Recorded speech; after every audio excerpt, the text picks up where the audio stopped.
Ibinigay raw ang videong ito ng isang Pinay worker sa Kuwait sa Australian national na si George Rafael para humingi ng tulong.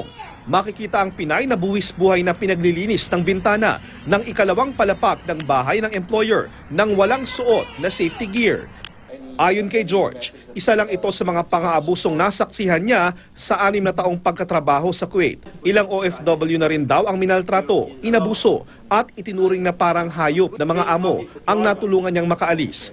Gaya raw ng isang Pinay na muntik ng pagsamantalahan ng mga lalaking nakatira sa bahay ng employer. She was getting abused by 4 men in the house. Nakakahabag din daw ang sinapit ng ibang OFW na nasaksihan niyang sinubukang ibenta ng Kuwaiti national sa iba pang employer. Pack your gear, pack your stuff. I need money, I want to sell you. She wants to sell.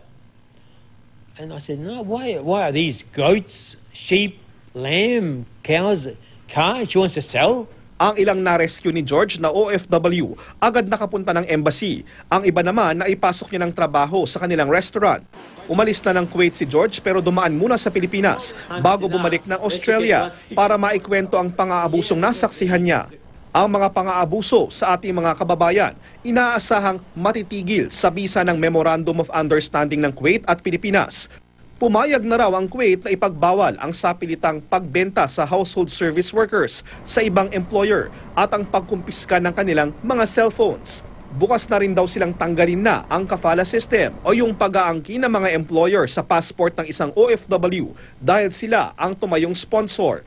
March 17, inaasahang pupunta ng Kuwait si Labor Secretary Silvestre Bello para pirmahan ang MOU. Even if we get this MOU and we get justice for Joanna, I may only consider recommending to the President the lifting of the ban only with respect to skilled workers.